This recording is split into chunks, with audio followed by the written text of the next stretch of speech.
The opinions expressed in this episode do not necessarily reflect those of the Murderish podcast. Sensitive topics are discussed. Listener discretion is advised. All right, you guys, I have a really special guest for today's episode. It's going to be a lot different than what you're used to hearing, and it's going to be a nice break from me having to read from my script and do all those things. I'm excited today because I get to just have a casual conversation with my good friend, Madison McGhee, who is here with me in studio. I feel like I've known you forever, but we've only known each other probably less than a year. Less than a year, which is crazy because I also feel like I've known you for at least 5 to 10 years. I was going to say 5 to 10 easy. Yeah. We met at CrimeCon last year. And it was just fast friendship. I met you and Mandy and I was I love these girls. And we were attached at the hip. The whole time. The entire time. Yeah. It was like summer camp almost where you find your friends and you're okay, now we're a group and and what are we these doing are now? Our friends. Yeah. Where and are we what going? Are we doing next? It was so much fun. We're about to go to CrimeCon together next week too. Yes. So I'm so excited. Summer camp round 2 for me. Oh my God. Slumber it's party. round 100 for you. You've been to every CrimeCon. I've been to every CrimeCon except for the very first one. Oh, and I was supposed to go to Austin, but that was during the pandemic and I backed out and I just did virtual, which was not so bueno, but yeah, I'm excited. I've been going forever, it feels like. Before you got here, I was talking to my assistant Alexis and Zach, and I was telling them that, every time that you and I are together, we're at an event. We're at a meetup, we're at CrimeCon, we're here, we're there. And so you only have ever given me bits and pieces of your dad's story, what you've done to try to solve his case. So this is going to be the first time that you and I actually have sat down and only talked about this. And you can kind of walk me through all the details. And I want you to do that, number one, because you're trying to solve a cold case. Yes. Number one. So we need to get more ears and eyes on the story. And you just launched season 2 of your podcast. So we'll talk about that. Before we get started, just introduce yourself. Who are you? What do you do? And then we'll chat. Sure. Who am I? I have no idea. It depends on the day. Yeah, truly.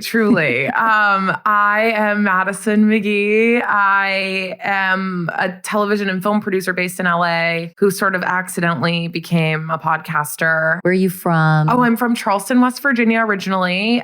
So let's go Mountaineers. I didn't even go to WVU, but it's just a thing. It's a thing. Yeah. It's ingrained in me. Country roads. I hear it all. Love it all. That song makes me cry. Yeah, I have been doing this podcast for exactly a year, actually. And I have been investigating the case for about 5 years now. But yeah, it's been quite a wild ride. Oh my gosh. Okay, so let's dive in. The case that we're talking about is actually very near and dear to your heart. It's your father's case. Yes. So maybe walk me through how this all started from the time you were a little girl and then up through the investigation and kind of where we are today. How did this all start? A funny question I get asked more often now is when I say it's my dad's case, they're like, was your dad murdered or did he murder someone? My dad was murdered. So he did not, to my knowledge, murder anyone. But yeah, so when I was 6, my dad was shot and killed in the doorway of his home. He was inside of his house. The door was kicked in, 1 kill shot to the head, and he died. And I was not in the house, which is another common question. I was 6. I was actually visiting family in Texas with my grandma at the time. But my sister was home in her bedroom because it was Charleston. It was in Ohio. So my dad lived in Ohio. Just across the river from the Wheeling, West Virginia border. My sister was in her room. It was 6 a.m. So she was asleep. And because I was 6, my family told me that my dad had a heart attack and that's how he died. So for most of my, early life, I processed my dad's death as if he had a heart attack, which was very interesting because throughout my elementary, middle school, and high school years, I had friends who had parents who had heart attacks. And I used to empathize with them and be like, oh my gosh, I know what you're going through. I went through that. My dad died, whatever. And when I was 16, I found out that my dad did not have a heart attack. He actually was killed. And so that was this very weird, jarring moment, especially at a very pivotal point in my life. I was like 3 weeks away from graduating high school. So I was already going through like a lot of life changes. Who am I? What am I going to do with my life? Where do I want to go to college? What do I want to study? You know, who do I want to be? And then to sort of figure out that like this whole life I had led was sort of built on the foundation of a lie. And how did you find out what actually happened? So that's a crazy story. So my mom, it was my dad's birthday in 2012. So we were like 2 months away from the 10-year anniversary. So we went up to put a headstone on my dad's grave because that had never been done before. And kind of an interesting fact about the headstone is my best friend from my hometown's dad owns like a headstone company. So that's what he does. He makes headstones, which is kind of weird and interesting. And in 2016, that friend ended up passing away in a freak accident. So it was just this very weird sort of full circle moment of like, her dad made us this headstone for my dad, and then she ended up passing away as well. It was just like a very weird, those are like the two really big deaths in my life that have sort of shaped who I am. So he made that for us. We put it in the car. We drove it up. We put it down. My mom had asked, do you want to go see your grandma on your dad's side? I said, sure. So we went over to her house. She lived like very like quintessential like Black family where it's like my grandma and my aunt and her kids all lived in like this like 5-level big house, but they just all live together because why not? Like, and like the other cousins live like in the same street. It's like this very like small town sort of vibe. So everybody's there. So we went over there and everyone was over there. And so I got to see a lot of my family. My cousin was upstairs the entire time we were there. My mom noticed that there were cameras inside, which was like kind of weird. Like, well, that's interesting. We left. As we were leaving, my cousin Omar came down the steps and said goodbye to us. And I remember turning around and we like locked eyes and it felt like something had punched me in the stomach. And I felt the wind like quite literally knock out of my lungs. And I like hurled forward. And my mom is standing there like, oh my God, what's going on? And I was like, I can't breathe. So we get in the car and I like kind of come back and I look at my mom and I'm like, I think Omar was with my dad when he had a heart attack. And I don't think he helped him. Whoa. And my mom freaks out. She's like, what are you talking about? I'm like, I don't know. I'm like, it's like I'm watching a movie in my head. And Omar is there and he's not helping dad. Weird. And she freaks out. So we're driving at this point. We pull over. We go into a Buffalo Wild Wings. And very like Ohio thing. Because of course. And we get in and we like are sitting at a booth. And that's where my mom tells me that my dad was murdered. That Buffalo Wild Wings is still open today. Wow. Oh my gosh. Shout out. Nostalgic. So, and there's sort of this weird twist to it where not only was my dad murdered, which is already sort of this like kind of brutal thing to experience and find out in general. It was a cold case, completely unsolved. And a lot of people thought that Omar was sort of involved in some way in the events that took place that day. And so my mom was really freaked out that I sort of put the pieces together just in the wrong content of like, this was not a heart attack. It was a murder and Omar was there and I was seeing it all. But like the context of like how it was completely different. The important piece was just that you got a visceral gut feeling that he did not help your dad. Whatever happened, like he's not your dad's friend.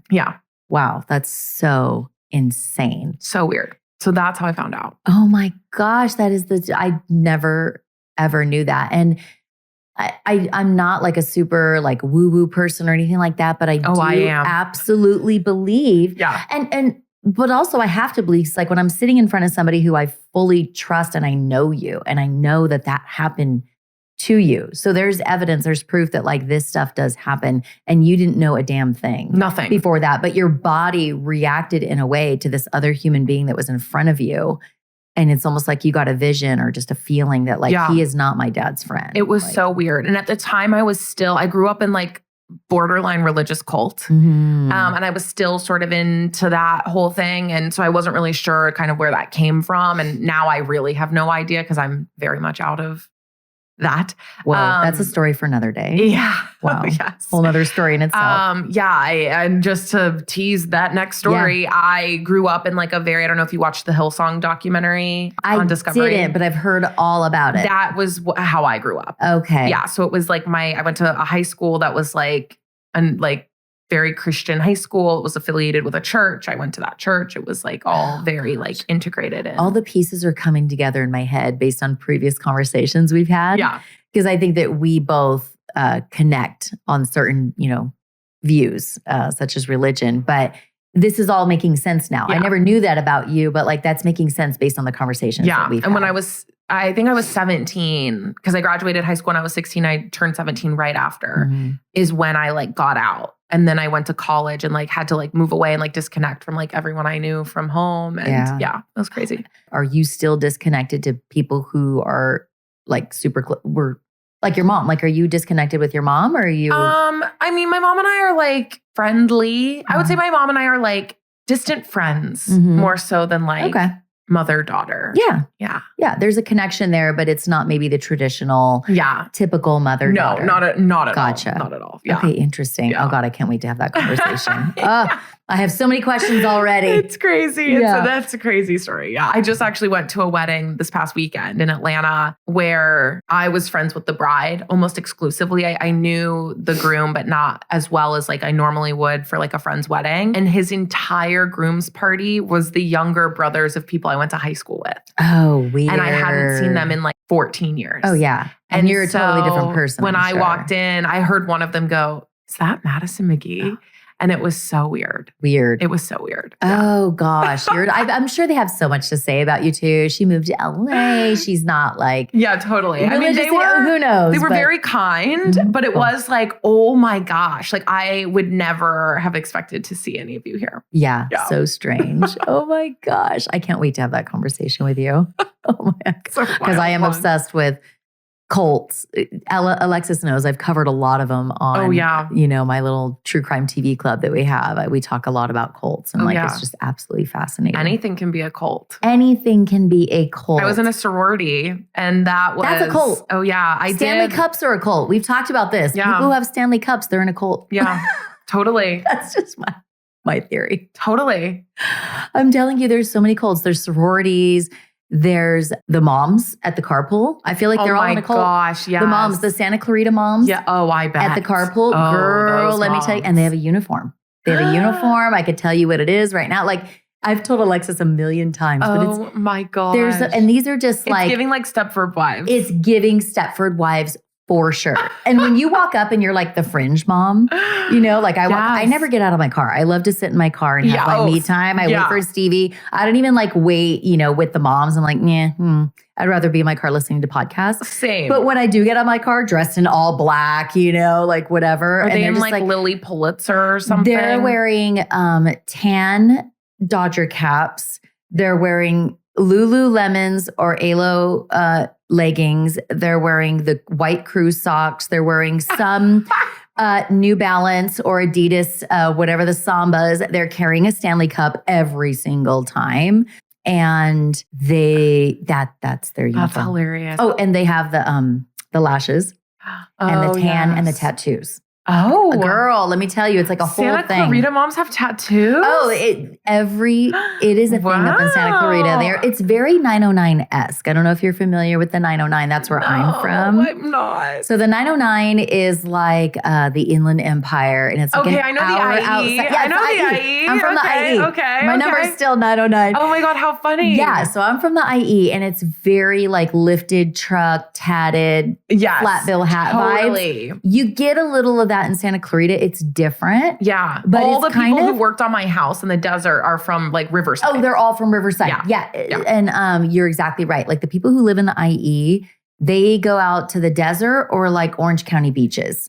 That's where so only when I moved to the LA area did I start experiencing like LA beaches. I never even go out to these other places anymore. So it's just so crazy. Like when you're in the IE, for some reason, we go to the Orange County beaches and we go to the desert, like places like that. Okay. But when you're in LA. Rent my house if you live in the IE. Oh, but are you doing an Airbnb? Yeah, well, hopefully by the end of the summer it will be ready. You just renovated a house, so we need to talk about that too. I just renovated a house. You're still tired. What a nightmare! I would don't ever buy a house. See, ignorance is bliss. Ignorance is bliss. When you go into it, you're gung ho and you watch freaking Chip and Joe. I was so excited. Chip and Joe on HGTV. You're like, I could do that. I could do that. And no, you can't. No, you can't. You can't. Sure can't. I mean, you can, but you'll probably die. Like it's a miracle I'm alive sitting here. No, honestly, I was worried about you. Same. Like, it was like, there were a lot of people in my life that were like, you need to hang this up. Yeah. Burn the house to the ground or sell it as is. Like, it's pick so one. hard. And I was like, I'll light a match today. Yeah. But now it's almost done. I'm excited. So we'll have a Desert Girls trip. 100%. God, we have so many plans. We could do like a murder movie club in the desert. But it's funny you mentioned that because before we started this interview, we talked about an event that you're going to be having soon. Tell me about it. I'll be there for sure. It's the day before I go on vacation, but I'm coming. Excited about this. What are we doing? The details are still getting hashed out, but I am so excited, I guess, to officially announce I am hosting a murder mystery night at Schwartz and Sandy's in Franklin Village in LA. I am so excited. Thank you, I guess, Schwartz, Sandoval, and Greg, who are letting me do this. It's going to be amazing. It's going to be like murder mystery night. There's going to be games. Some of your favorite Bravo celebrities might pop in. And I am requesting that people dress up as their favorite Bravo celebrity. Since Don't we will threaten me with a be good time. at, a Bravo bar. Yes. And when's it happening? On July 17th. That's in the evening. Wednesday. It's a Wednesday night. It's an off week for my episodes. So you have to get caught up so you can like dish the tea with everyone about the pod, and we'll just hang out. Eat some lobster corn dogs. I hear they're redoing their menu.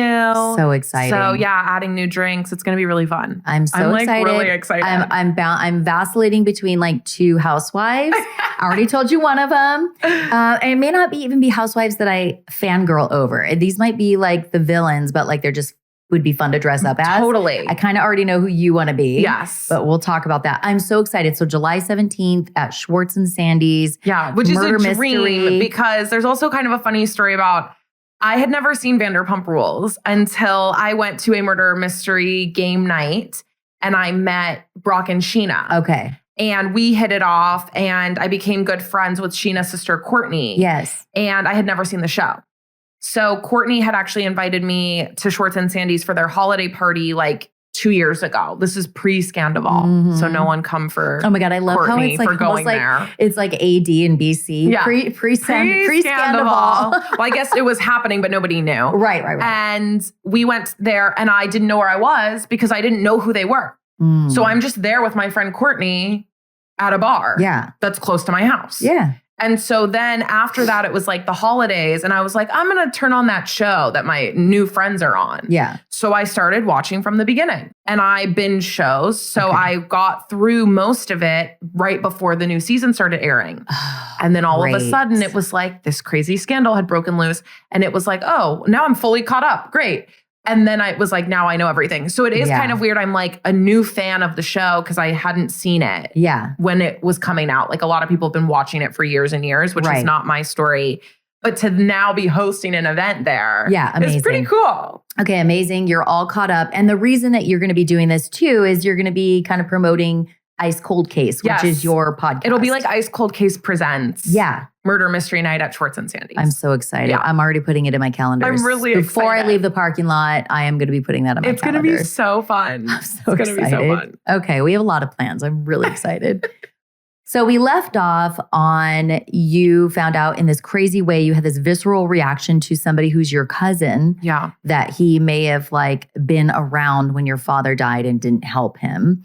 So that's how you found out. So then you graduate high school at the age of 16. Yeah. Go to college. Then what? What happens? College was interesting. I started out as a biochem major wanting to go to med school. Oh, girl. Thank goodness you didn't do that. Now listen, props, because that's amazing. But no, totally. It is so funny for people who know me and me knowing me, like, why on earth? Yeah. I have always been a really highly creative person. I used to make like YouTube videos in high school and parody music videos. And I was always into comedy. Being a doctor, it was like, huh? Yeah. But like, it just felt like, oh, this is what you do. Now I got to grow up and this is what you do. And so I started in that and very quickly was like, oh, no, there's so many other options. I also think I grew up in kind of a bubble. Okay. So when I went to college, it was like, oh, you could major in like women and gender studies. Like there was just all these things. Yeah. So I was like, not the vanilla stuff. Like you could be step outside of that. Biochem seems so normal. So then I was like, what could I do that like sort of encompasses everything I'm interested in? So I switched over to communications, and that was obviously a much better fit. If I had known that that was the path, I probably would have gone to a school that had more of like film and TV. Yeah. My school didn't have that, and I loved my school, so I didn't want to move. So I just was like, oh, communication seems fine, and I have to get a degree because that's what you have to do or whatever. Right. Still paying for that. But wait, we're paying off each other's debt on TikTok. So what?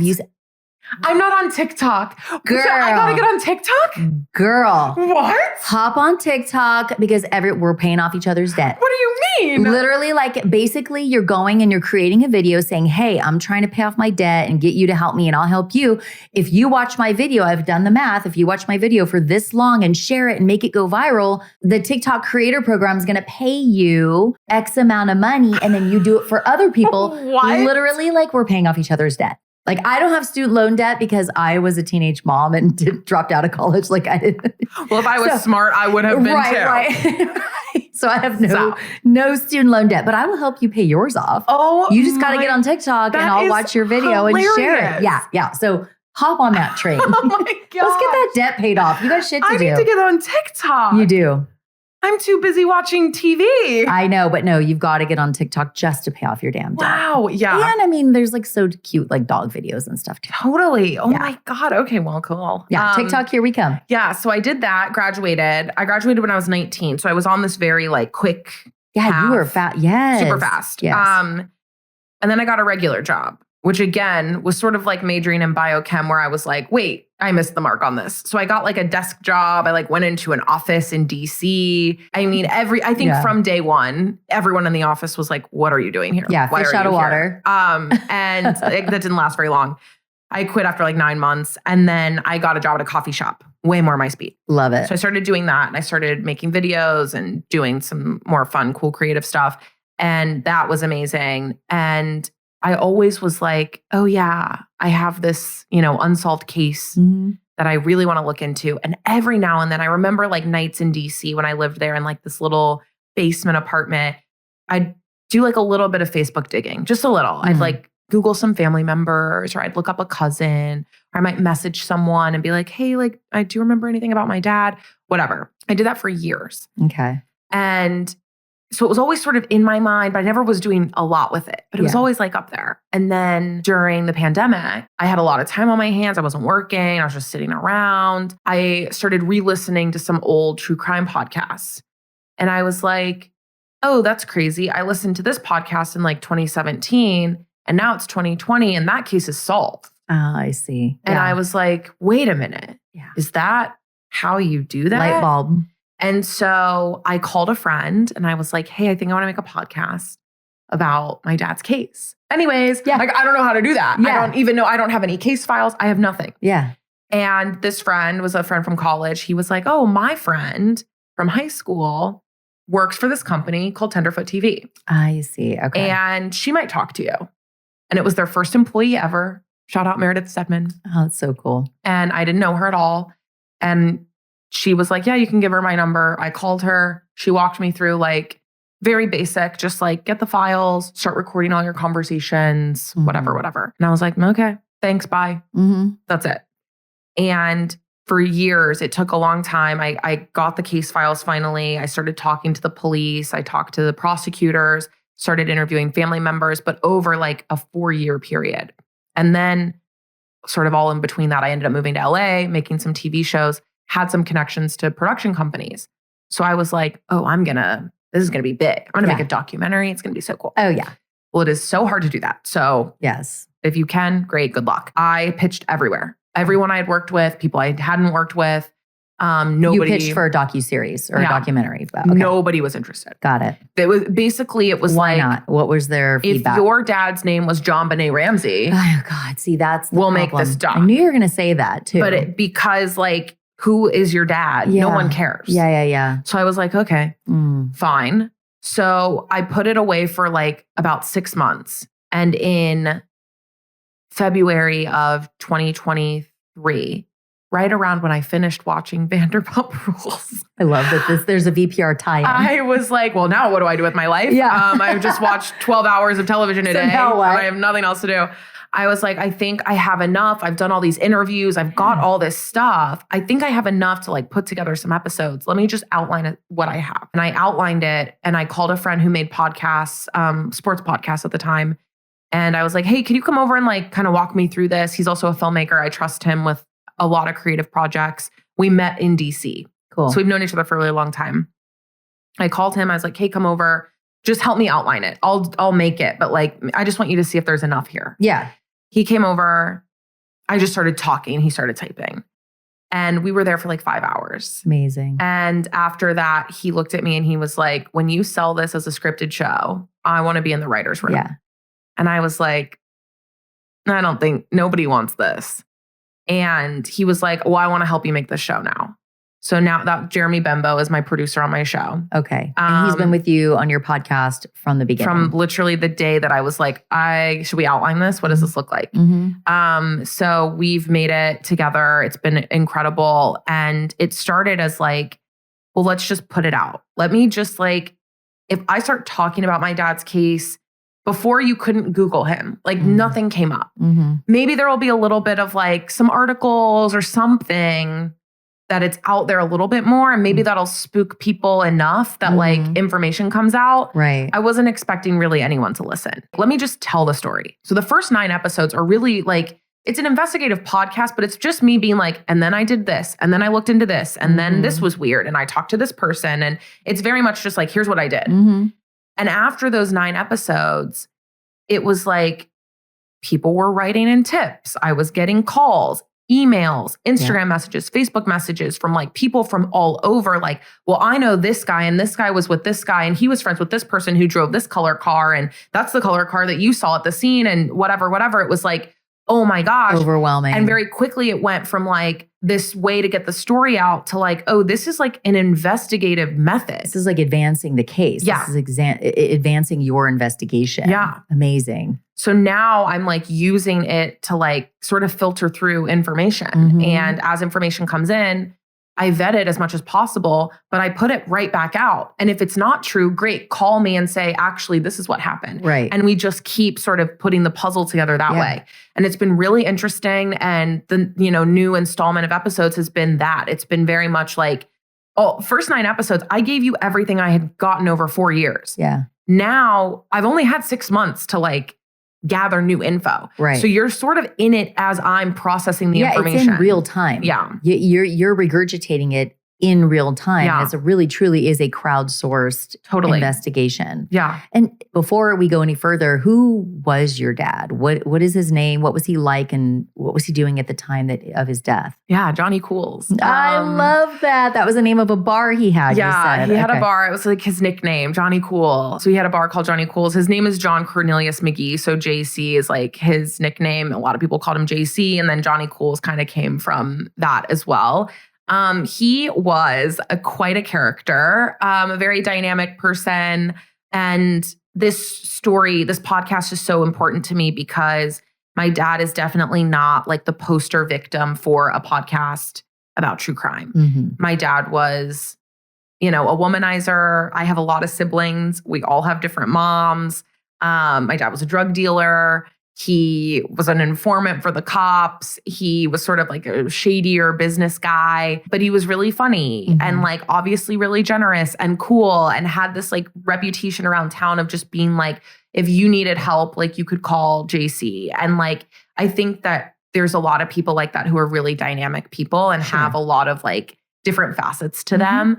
And when you're telling a true crime story, there's not a lot of opportunity to experience like who a person was. Right. It's very much like they were a drug dealer and they got shot in the ghetto and they're dead. The end. Yes. Or like they were a beauty queen and oh my God, they were like star of their class and everyone loved them. And you don't even really get into like, and she was like bullying her friend or like, you know what I mean? You don't have the dynamics. It's very black and white. Yeah, nobody would dare say the parts about that victim that aren't so great. Right. Because it just would be so highly offensive. Yeah. But when it comes to somebody like your dad, it's like, oh, he was a drug dealer. I mean, yeah, of course he got killed. Yeah, so you can say anything at that point. You can say anything and it's just so different. And I imagine, and correct me if I'm wrong, but did you get a feeling that that was part of the reason you got declined so many times? he's a person of color, he's a drug dealer, he's, these things, like, do you think that those things hindered Totally you being able to sell this thing as a documentary? 100%. I think it's super multifaceted in that way as well, because I was sort of hoping that riding off of the Black Lives Matter movement, I would be able to say, hey, let's, promote this case that needs solved. Mm-hmm. And I think that if my dad were more noble, he would be a better face for that. Sure. Right? Like, I think that there's this, intersectionality of it where it's like, great, we're ready to have the conversation about diverse cases so long as they were valedictorian of their class, or so long as we can really make them look great. Yes. Because we're still having to prove that, like, Black people aren't these things. Right. So if we have a case where we're trying to justify why we're talking about this Black drug dealer, we still have this, like, whitewashed filter we have to put everything through. Yeah, it's almost like, okay, we'll pick it up. He was a drug dealer and he was this and he was that, but he was also, like, saving puppies on the weekends. So there's that aspect of, like, no, he's a really great guy. He saved puppies on the weekends. That's the thing. That's the thing that we're going to hang our hat on and focus on for this documentary. That but if you don't have that thing, it's really hard to justify making this and thinking that, like, people will care. But that to you, that thing is probably that, no, he was funny and he was my dad and he was generous. You said these things about him that he would help people. So that's the thing, but it's just not a big enough thing. It's for not commercialized. TV. That's right. That's a great way to put it. And so it was really hard because, even as I was putting out the show, hearing from people, I got a lot of Instagram messages from, like, people who are my sister's age. And they were like, we remember your dad, like, giving us rides home if, like, we were waiting for our parents and, like, he was there to pick up my sister. He'd be like, just get in, I'll drop you off at home. Or coming to all my sister's track meets and, like, cheering for everyone. And like, just being this, like, really nice person. There were people who reached out. My dad was an addict as well. And there were people who were in NA with my dad.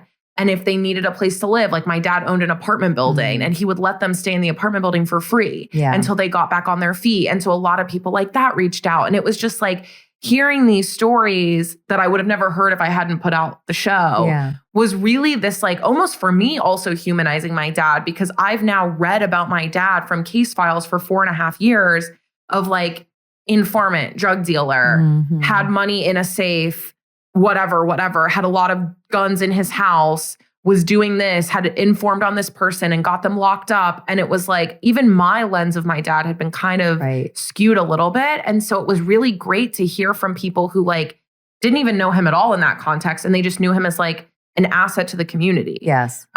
So it's really interesting. And it really shed light to me on, down the line, there's so many people like my dad who don't get the recognition that they deserve or the resources invested into solving their case, because it can just be swept under the rug so easily and no one will put pressure on them.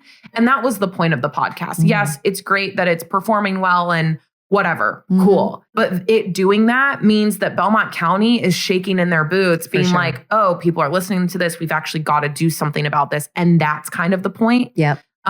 So it is sort of this weird, like, the means are justifying the ends and the means are kind of cool and exciting. But I'm really about, like, solving the case. Sure. That's your whole motivation. Oh my gosh, that's amazing. And I love that you've been able to learn more about your dad through this process. And he was more than just his drug dealing. He was more than his womanizing. He was more than, like, people want to hang their hat on, like, but he did these things. They're against the law. Like, that's who he was. But he also did these other things that are very endearing and very generous and very giving. And it's been really interesting. And also I was 6. So, even hearing from my sister who was 16, I never got to experience my dad really parent me because I was so young. So, hearing about my sister was, like, grounded all the time, couldn't go anywhere, so like, could never go to parties. He was super strict. And I was the younger one. So I imagine I probably would have been able to get away with a little bit more. But, it's interesting to sort of get to hear from her what that would have been like, because I didn't get to experience that. So I don't know. It's been really interesting sort of getting to know him through this. But I also think from, like, the drug dealing perspective, I've been exposed to a world that my mom very cautiously kept me away from. And I have a lot of empathy now for this like group of people who are doing this bad thing. Like my dad was just trying to like feed his family. It was his job. It gives me chills. Like that gives me chills. Like you clock in and go to work every day, and my dad sold drugs. Yeah. And that is... And it fed his family. That's that. And I don't think that there was ever like malicious intent behind any of it. I've talked with a lot of drug dealers in the last 3 years. And it's interesting how almost all of them have a moral compass that's very explicitly displayed when I'm talking to them. They're not sociopathic serial killers that are just these monsters. They're human beings that almost every single time there was some heartache, some in their past that led them to that path that they're just trying to survive. Yeah. And that's what their parents maybe did or their brothers did. And it's just like, it's like a family business. And that's like a crazy thing to say. And it comes second nature. But yeah, it's like, this is just how they're doing things to get by. But even then, like they have like this moral line where like, I talked with someone on my podcast who was talking about how like he only sells certain types of drugs. He would never sell heroin. He doesn't want heroin in his community. Yes. And to hear someone who like inherently you're like, bad person, drug dealer, bad person, to hear them sort of talk about their moral line and where they sort of draw that line and where they're like, but we don't want that in our community was very eye-opening and humanizing to be like, oh, they do have that. They do. They have that. They're human just like us. I watched the docuseries Unlocked, a jail experiment. Yes. And there's, what's his name? The Pod Daddy. Yes. Oh my God, I love the Pod Daddy. True story. That's his nickname. And he was in there for domestic battery. So he has a violent past, but he was not having it when another inmate spoke disrespectfully to the female sheriff. He was like, oh, or the deputies. He's like, we're not doing that. Like he got in his face. He was like, we're not doing that. Yeah. Not here, not in my pod. And so they do have that line. Going back to like my mom, when she was young, she came from a very very highly dysfunctional household. So she got sick and tired of it and was done with it. And she ran away at the age of 17. She sold drugs for a time. And it gives you so much perspective. And she met my dad and then they were on welfare for a little while. She was a young mom. She had my sister at 19, me at 21. And they're just trying to feed their family. And that's what my mom knew to do without a high school education at the time. And she did it. And as soon as she could get a job, she did or whatever. But like I guess I just go to that because I have so much empathy as well for people who choose that lifestyle. It's almost like they feel like they have no choice. Yeah. Given where they came from and what they've been through. And when society is sort of saying that's who you are. Yeah, that too. You have no other options to go anywhere else and do anything else. Right. And it's a really interesting topic, dynamic that's really not explored in a lot of true crime things that I've seen or heard. And so I'm very honored that I get to, in a very small way, tell that story. And it's been, an eye-opening experience for me because this is also a world that like I very well by the skin of my teeth missed. I could have been in that. I could have been a part of that. I could be living in, Bridgeport, Ohio right now in like a rundown house and be doing quite literally anything else. I have no idea where I would be. And I, barely missed it because my mom had me 2 hours south in West Virginia.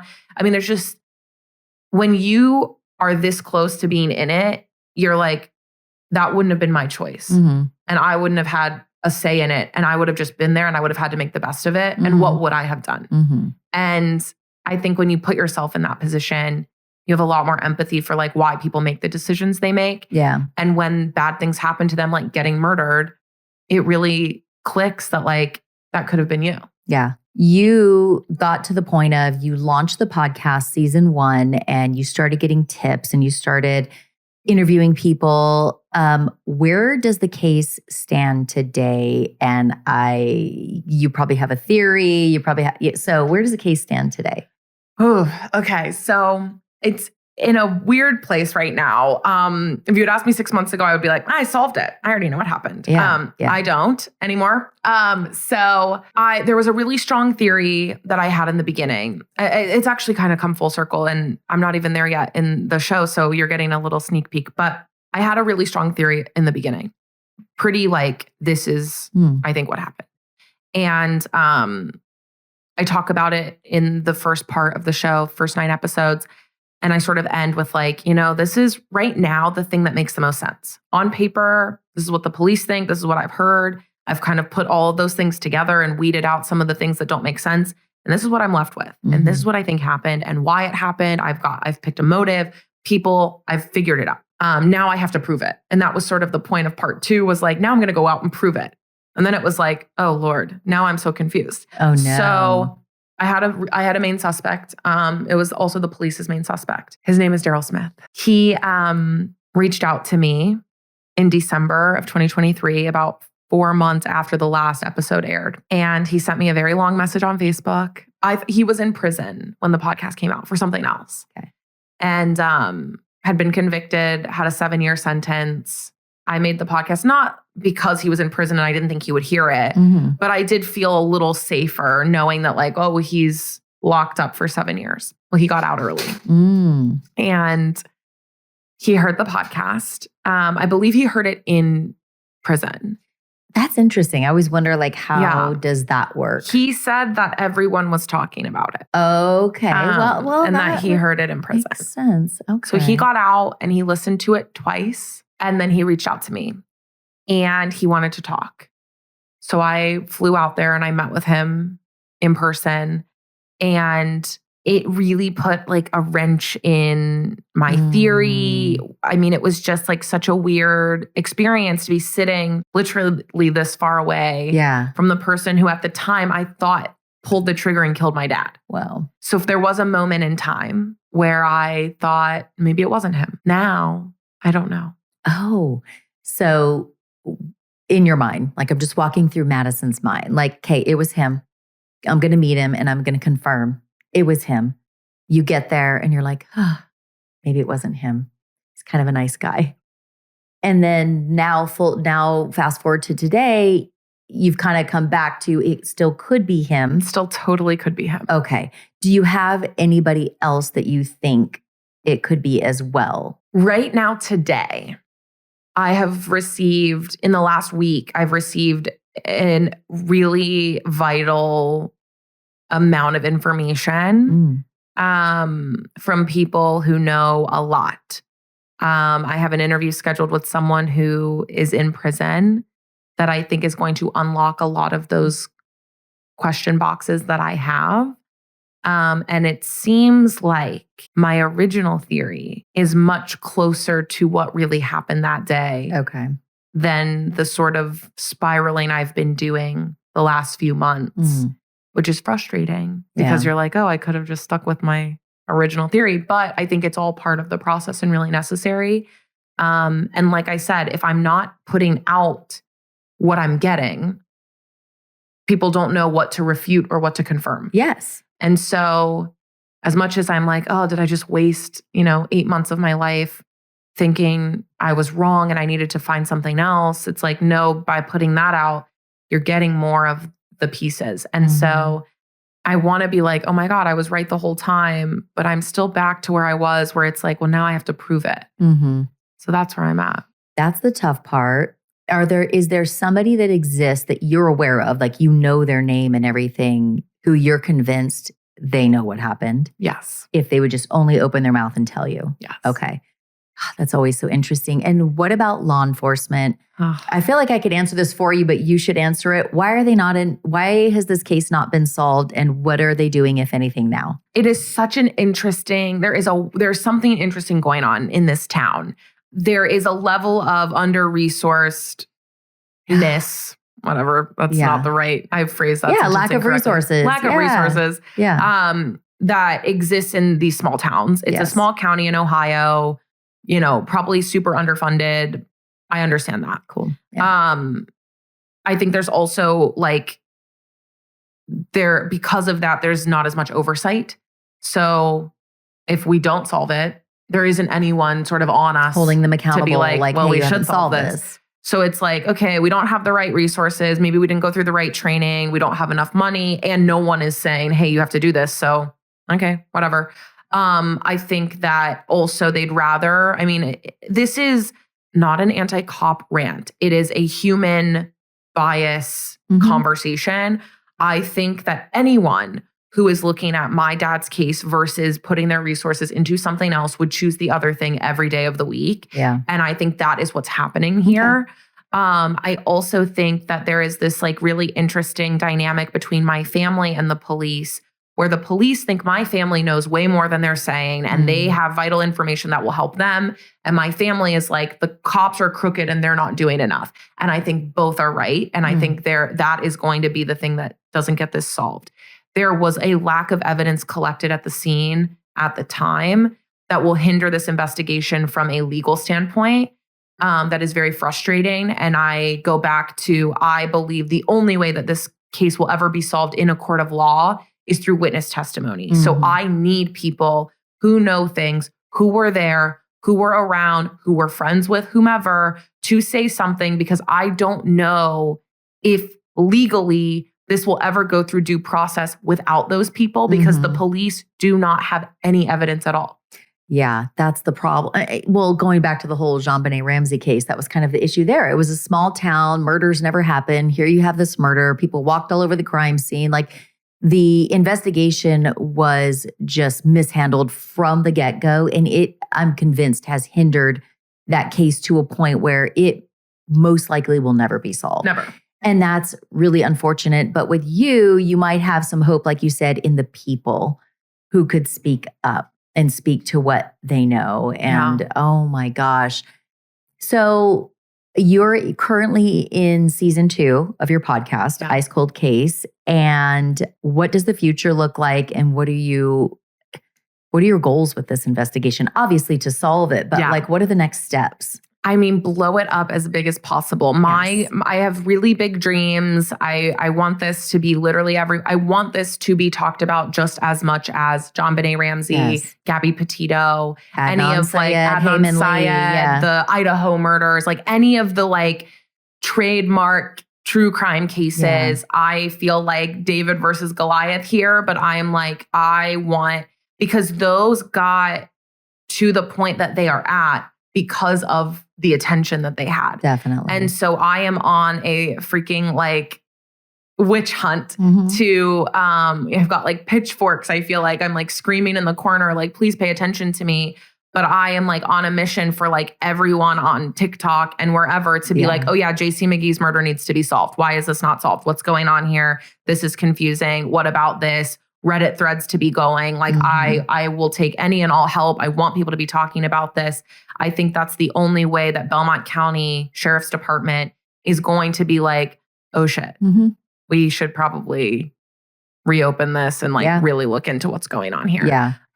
So a lot of times that pressure, that attention, to get it far and wide, and that attention a lot of time creates a lot of pressure, and then they feel like they have to get up off their asses and do something. Yeah. So that's the goal right now. And however I need to do that, I will do it. I have Did You Kill My Dad tote bags that I give away. Oh God, I wore it the other day. I brought it somewhere. Oh, I brought it to Havasu. My uncle's like, does that say, did you? I'm like, yeah, no, my dad's not dead. I'm talking about my friend. Yeah. He was like, yeah, so it's confused. A big conversation starter. I love it. I put up billboards in the town that it happened in, right across from the prosecutor's office in Belmont County. They open their window as they're having coffee. They're like, oh yeah, you can't JC's case. Pull into the office without seeing the billboard. That's so amazing. So I'm going to do another round of those. Cool. Doing stuff like this. I'm like, I have a song coming out. Oh my gosh. I made a parody song called Snitch Ass Daddy. Oh yeah, tell the Snitch Ass Daddy. Where did that come from? Yes, my favorite thing I maybe have ever done regarding this. My cousin sent me a message in June of last year. Basically, it was a very long message, but the gist of it was, and a line from it was, your dad deserved to die because he was a snitch ass daddy. And I loved that. Hashtag snitch ass daddy. Snitch ass daddy. I was like, oh my gosh. And I'm kind of a very I'm a bit of an Eeyore. Yeah. I'm sad all the time. I love rainy days, sitting in my apartment, pretending my life is just so hard. Wrapped in a blanket. And snitch ass daddy spells sad. So it was she handed me gold on a platter. And so I made a t-shirt that said sad on the front and snitch ass daddy on the back. And I just made one and I posted it. And people loved it. And everyone wanted one. And my friend, who's a Grammy award-winning music producer, was like, oh my gosh, can I use snitch ass daddy in a lyric in a song? Yeah. And I was like, no, because I want to do that. Yeah. And he was like, I'll make the song for you. Amazing. Oh so my we gosh. finally, a year later, we went into the studio, we pulled up the message and we just pulled lines from it. So she talks about you're probably making all this money off your podcast and your dad deserved to die because he was a snitch ass daddy and all this stuff.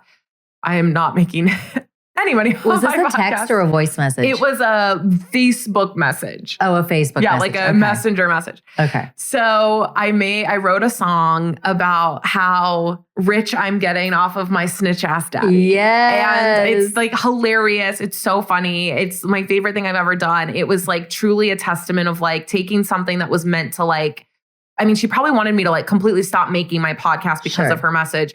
And now I'm it just gassed you up. Oh my gosh. Thank you, cousin. Yeah, totally. Thank you. So Snitch Ass Daddy drops on June 7th. Oh God, I cannot. And I'm so excited. We need to blow this up. I was asking if it was a text or a voice message because there's another trend on TikTok, which is freaking genius.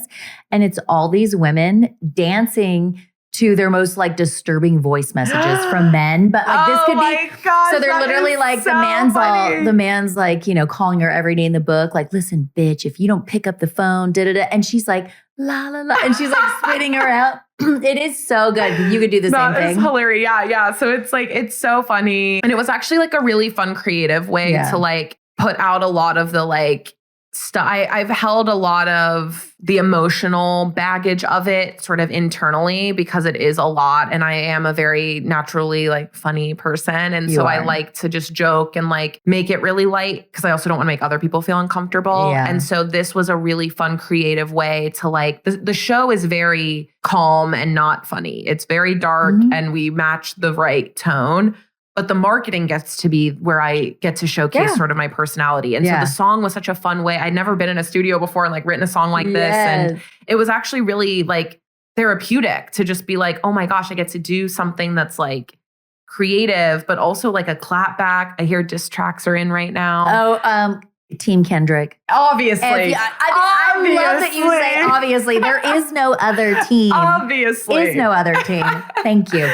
Yeah, I would say I'm riding that wave. We did record the song before all of that happened, but I'm happy to put it out after and pretend it's all part of. Oh, this is amazing. And I love that it's a diss track. I love everything about it. You're going about this the entirely correct way. This is the new form of investigating murder cases. Totally. And owning your own story. And I think that there's a level, I got a lot of people in my corner on my team and teams that I'm collaborating with now. We're I don't know if you should do that. And I was well, you can't do that. Yeah. But I can do that. And I think that's the difference is I'm doing this about myself. If you did it, it wouldn't work. Yeah, it wouldn't be But I can do it because it's my thing. And this is how I'm processing this.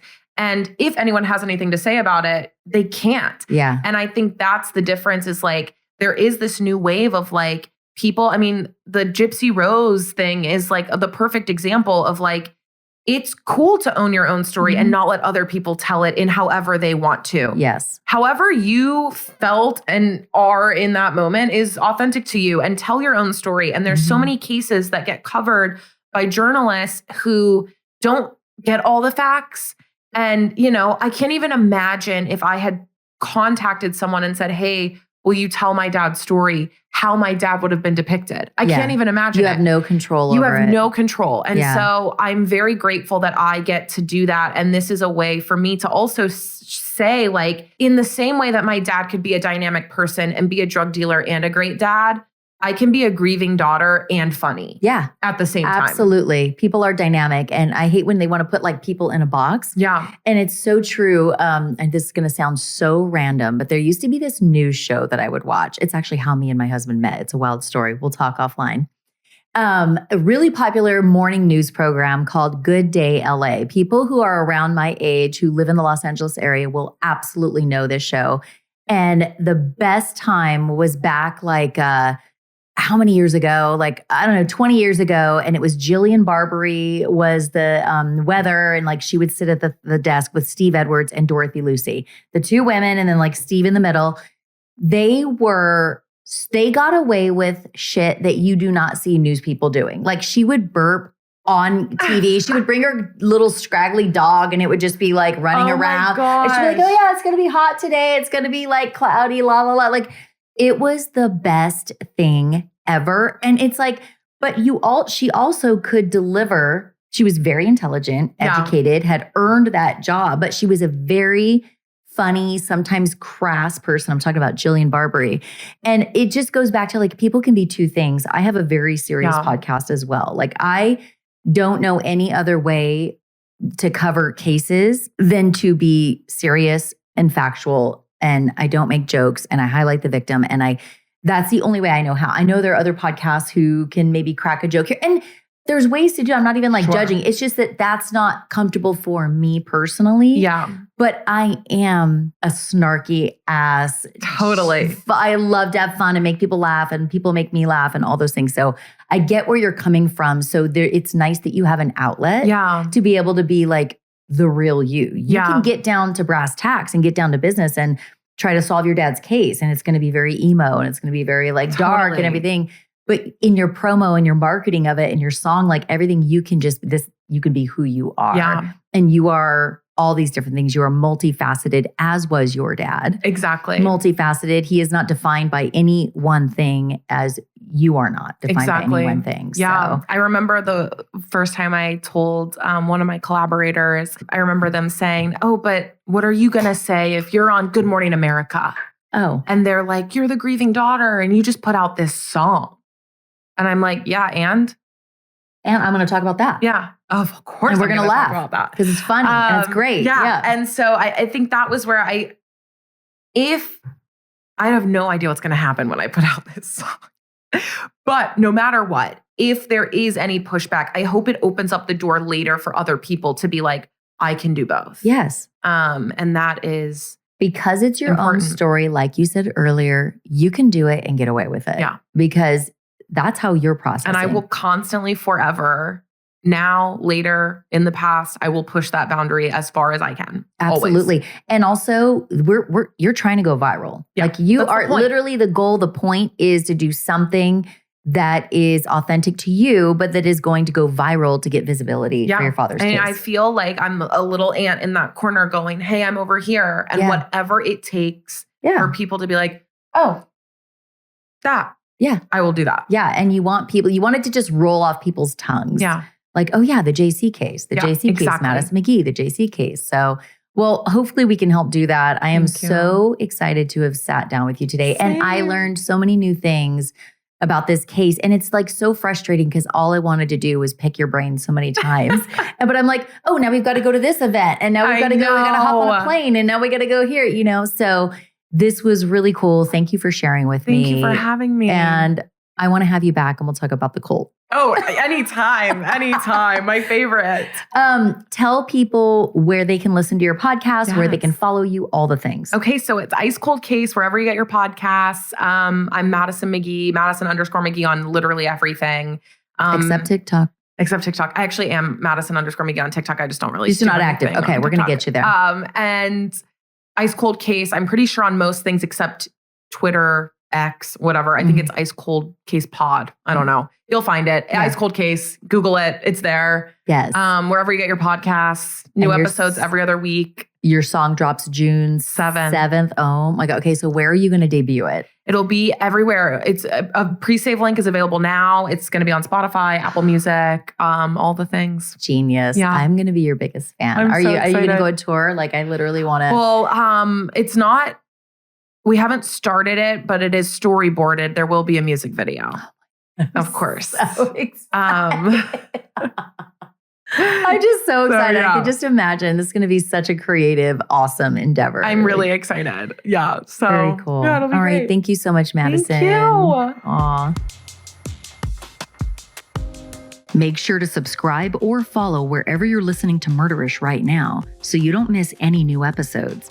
If you enjoy Murderish, please consider leaving a 5-star rating in Apple Podcasts or wherever you're listening right now.